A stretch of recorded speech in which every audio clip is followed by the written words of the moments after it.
Mga kabida, isang magandang oras sa lahat at welcome po sa aking channel. Ito po, magbigay lang po tayo ng reaction po dito ho sa extension po na binigay po ng JBC kay DOJ Secretary Crispin Boying Remulla po, mga kabida. Humingi kasi siya na extension para ho makapagsumiti po ng mga dokumento para lang po i-approve po niya, mga kabida, na wala ho siyang pending case kung saan po ay batayan po yan, mga kabida, kung ang isang aplikante po, mga kabida, kwalipikado po na maging kandidato sa isang posisyon. Like for example, ito pong ombudsman, mga kabida. Ginigiit po niya, mga kabida, na kwalipikado po itong si Remulla na maging ombudsman. Ito, babasahin ko lang po ito pong balita mula sa abante.com.ph. Huling pagkakataon para kay Remulla sa ombudsman ibinigay ng JBC. Ito po, babasahin ko lang po. Pinayagan ng Judicial and Bar Council o JBC nitong Miyerkules, August 13, ang hiling ni Justice Secretary Jesus Crispin Remulla na magkaroon ng huling pagkakataon para mananatiling kandidato sa bakanting posisyon ng ombudsman.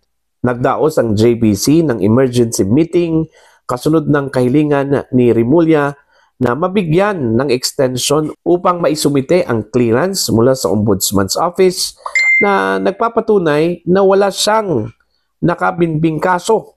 Pumayag ang JBC, ngunit may mahigpit na kondisyon, dapat maipasa ang dokumento bago ang nakatakdang nomination meeting. Kung hindi, otomatikong matatanggal siya sa listahan ng opisyal na mga nominado. Nasa panganib ang aplikasyon ni Remulla dahil may kasong isinampa laban sa kanya ni Senator Amy Marcos, kabilang ang graft, grave misconduct, usurpation of judicial functions, at arbitrary detention kaugnay sa pag-aresto at paglilipat kay dating Pangulong Rodrigo Duterte sa The Hague, Netherlands. So yun po, mga kabida, kung maalala po ninyo sa ulat po ng abogado.com.ph, diskwalipikado na raw ito kung si Remulla po, mga kabida, dahil sa kanyang nakabimbing kaso po o complaint dyan po sa Office of the Ombudsman, mga kabida. Okay? Pero ipiniliwanag po ng Korte Suprema na wala pa pong inilabas na listahan o official list po ng mga kwalipikadong mga kandidato po dito, mga kabida, kasi hindi pa daw nag-umpisa ito pong kanilang screening. Okay?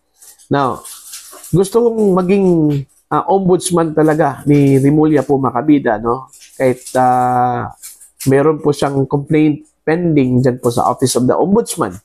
Hindi pa po na-resolve po yung, mga kabida, At isa po sa mga qualifications po, mga kabida, ng pagiging ombudsman dapat wala kang kaso, wala kang reklamo na pending, Pero I don't know kung ano po yung magiging treatment po ng JBC ho dito. Malinaw po, mga kabida, na meron pong pending complaint ito pong si Remulla, although hindi pa po ito kaso po, mga kabida, Reklamo pa lang po ito na subject for investigation, ng ombudsman. Ewan ko kung iti-treat ba ito ng JBC as same as a case, mga kabida. Alright?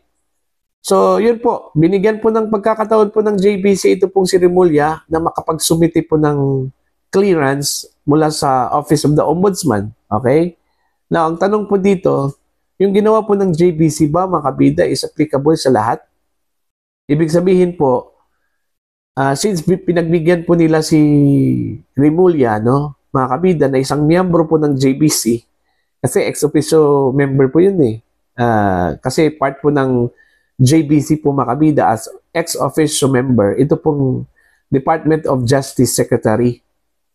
So, ex-officio member po ng JBC po itong si Remulla, mga kabida. Ang tanong po dito, yung chance po na binigay po ng JBC sa kanya, applicable ba ito sa lahat ng mga miyembro?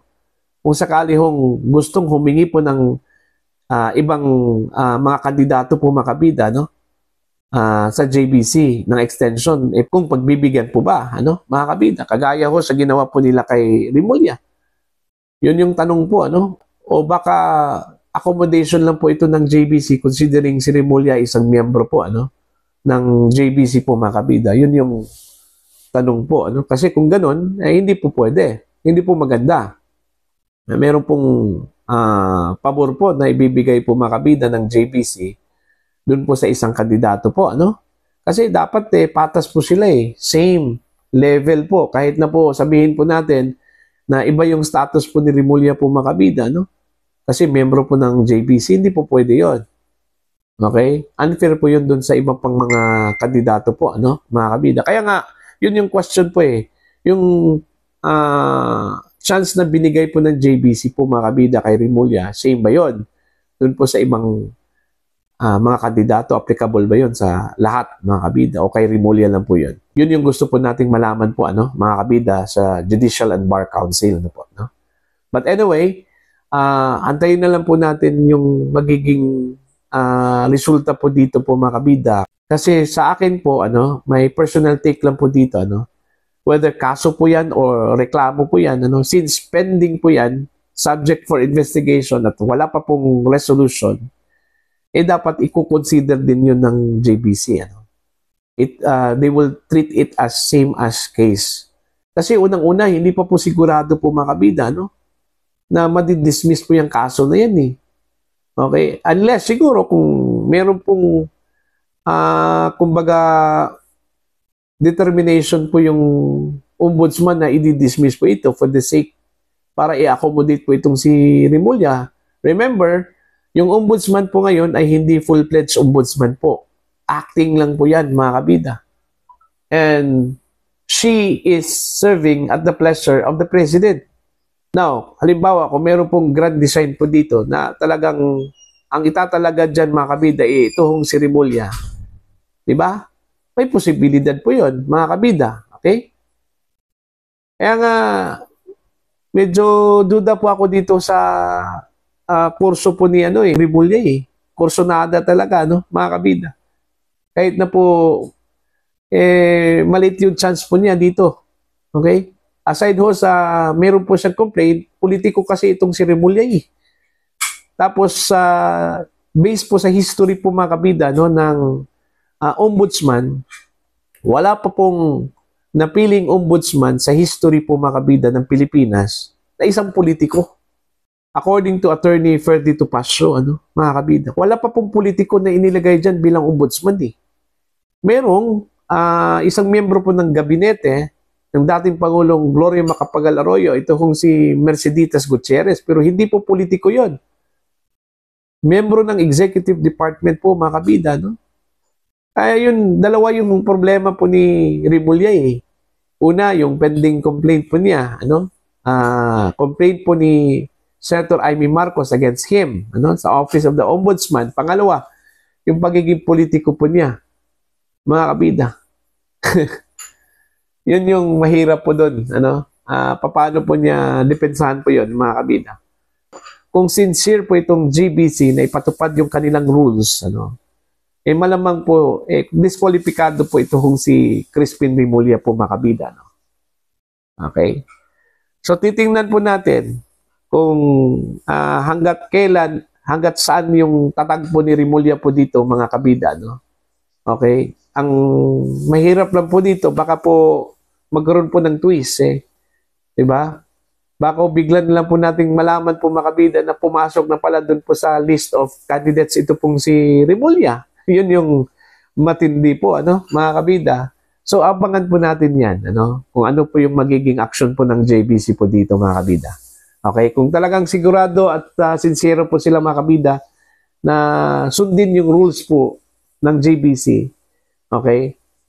Malalaman po natin yan sa darating na mga araw po, Okay? Para po sa inyo, ano po ang inyong opinion at pananaw po dito, please comment down. Sa mga hindi pa po subscriber sa aking channel, please subscribe. Just click the subscribe button, click the notification bell, click all para updated po kayo mga kabida sa aking mga uploads. Maraming salamat po sa inyo lahat.